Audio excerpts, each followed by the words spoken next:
Senator, thanks for being with us.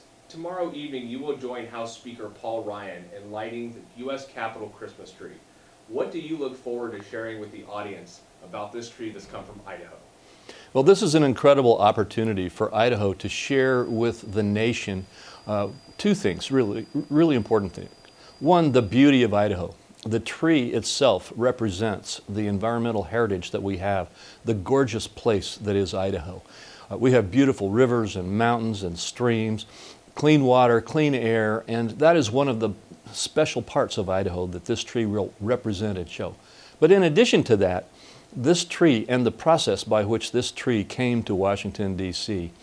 Shows the spirit of the incredible people of Idaho.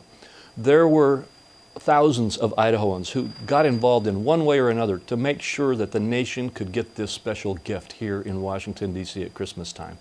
There was Isabella Gerard, who wrote a special poem, and she'll get to present that poem.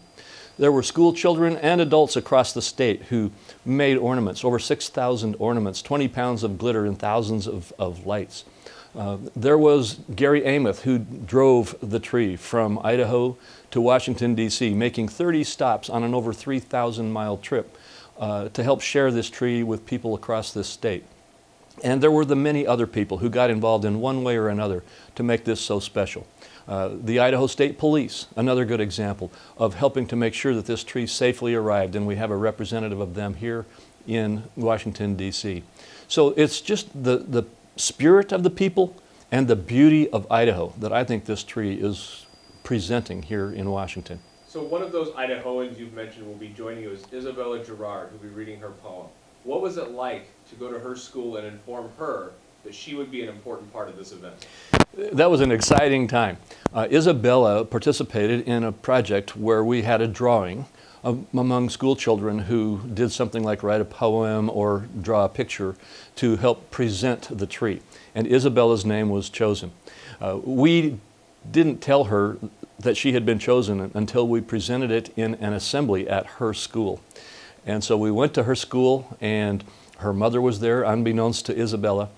And I told the entire class, the entire school, the story of the tree. And then we told Isabella that she had been the one selected to go to Washington, D.C.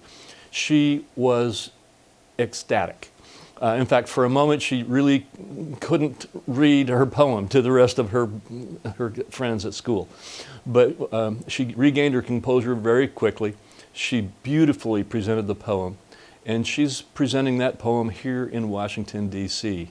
to the entire country. You mentioned this tree has some 6,000 ornaments. One of those was even made by you. What was it like to kick off this experience with fellow Idahoans and make something that's going to be part of this display?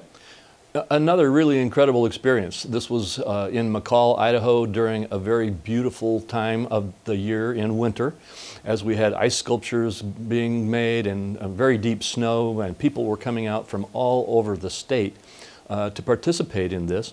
And we had a big tent with young kids and old kids alive coming in and participating in the process of making these ornaments. And it was incredible. People there were sharing with each other about the various ornaments that had been made.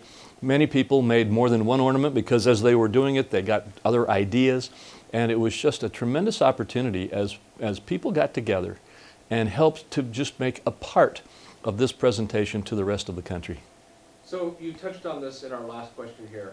With so many different connections from Idaho, with Idaho State Police being represented, Isabella Gerard's poem, ornaments made by thousands of Idahoans and Idaho school children, what are the connections that you hope people who come to Washington and see this tree take away about Idaho this year? Well, again, I think there's really two main things that I hope people will take away from this. One is the way this tree represents the beauty of Idaho and the special place that Idaho is. And two, that the tree represents the spirit of the people of Idaho and the incredible love and the incredible compassion that they have for this great country and for the other people in this country and for their commitment to the freedoms and to the strength of this great nation. It's really the place, Idaho, and the people of Idaho that this tree represents. Great. Thank you, Senator.